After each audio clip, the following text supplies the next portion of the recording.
You're listening to a podcast by the Perennial Leader Project.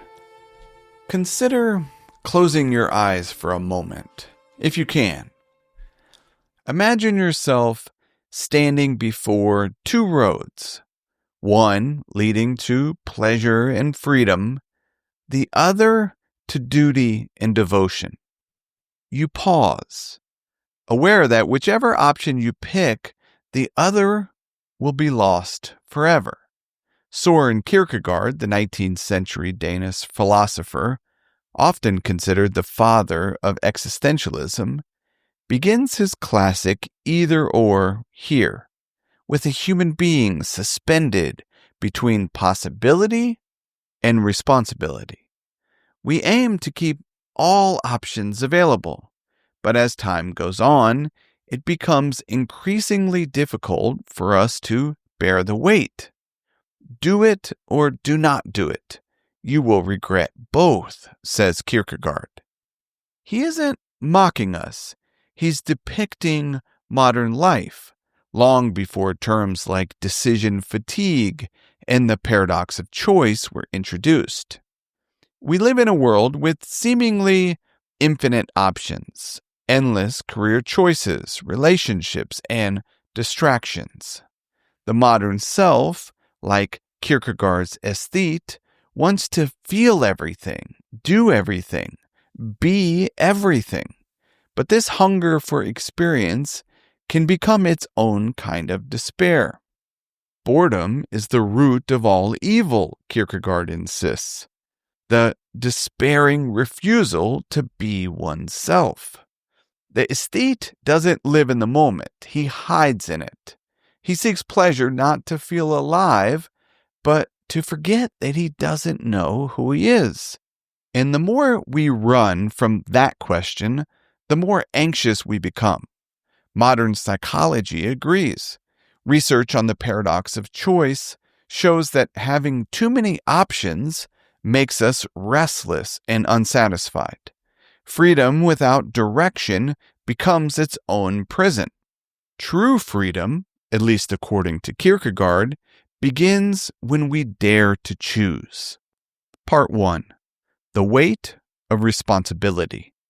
At some point, possibility becomes unbearable. The self can't float forever. It must take form. This is the shift from the aesthetic life to the ethical life. In the second half of Either Or, Kierkegaard introduces Judge William, a married man who writes to the restless youth. He says, stop chasing experiences. Start living as a whole person. Kierkegaard put it this way, quote, to choose oneself is to choose the ethical, close quote. To choose is to bind oneself to marriage, to work, to something that gives structure to freedom. As the existential psychologist Rollo May wrote, quote, freedom is not the absence of constraints, but the presence of purpose. May noted, quote, Kierkegaard defines freedom as possibility. He sees man as the creature who is continually beckoned by possibility, who conceives of possibility, visualizes it, and, by creative activity, carries it into actuality. Close quote. Interestingly, recent research backs this up. Psychologists such as Angela Duckworth and Viktor Frankl have demonstrated that meaning arises not from constant change, but from an ongoing commitment to love and vocation. But sustained commitment is hard. Every choice involves renunciation. Every, quote, yes contains 1,000 no's. And so the ethical life introduces its own kind of anxiety. You become aware of your limits, aware that you can fail. But this, Kierkegaard insists, is not tragedy. Quote, the unhappy man is always absent from himself, never present to himself. Close quote. Responsibility calls us back to presence, to be here and now, to say yes to life even when it's imperfect. Because meaning, Kierkegaard reminds us, is not found, it is chosen. Part 2, the leap of faith. But there is a third stage, the hardest of all.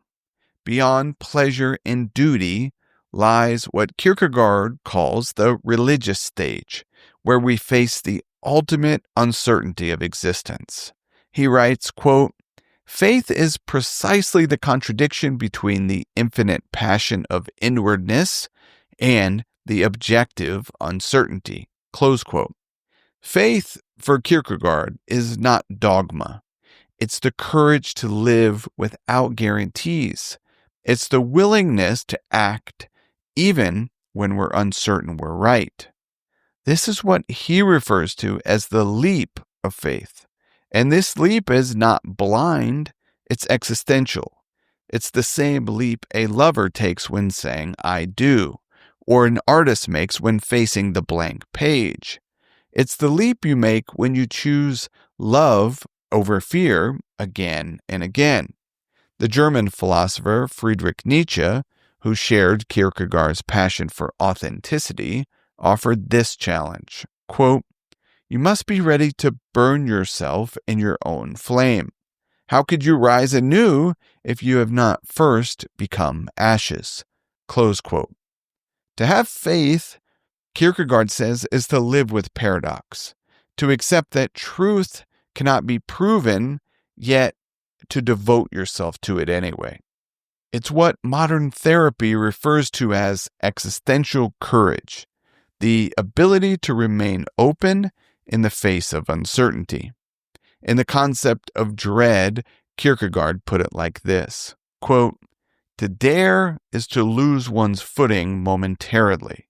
Not to dare is to lose one's self." Close quote. Part 3, the courage to choose. So what does Kierkegaard's either-or mean for us today? It means this: you cannot have everything.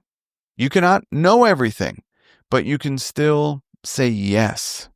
Freedom without responsibility becomes despair. Responsibility without grace becomes guilt. But when freedom and faith come together, they become authenticity. In a journal entry, Kierkegaard famously observed, quote, "Life can only be understood backwards, but it must be lived forwards." Close quote. The courage to choose isn't about being right. It's about being real. It's the courage to live before you understand. And in that space, in the trembling moment between fear and faith, life unfolds. Here's a short reflection exercise to hopefully experience this firsthand.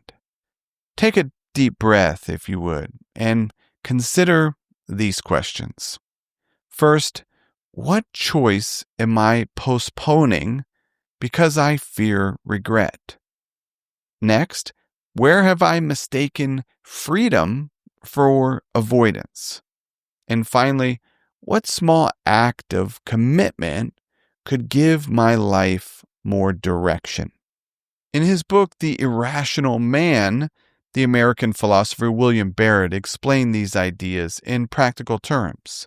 Quote, "The fundamental choice," says Kierkegaard, "is not the choice between rival values of good and bad, but the choice by which we summon good and bad into existence for ourselves. Without such a choice, an abstract system of ethics is merely paper currency with nothing to back it up." Close quote. It's important to remember that even though someone might write down their values, real life often goes on as if ethics don't matter. According to Barrett, a formal ethical theory would be pointless without the crucial act of ethical existence, where we let values guide our lives. In closing, Kierkegaard reminds us that we do not become ourselves by escaping choice, but by entering it.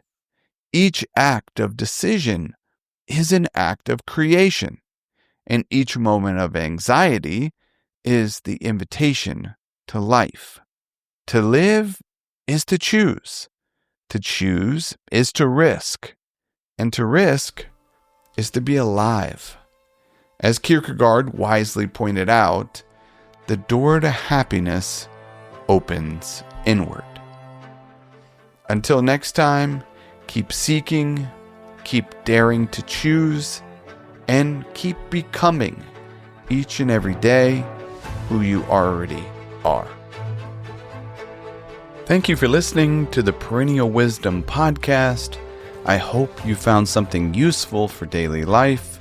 If so, I encourage you to put what you heard into practice. Until next time, be wise and be well.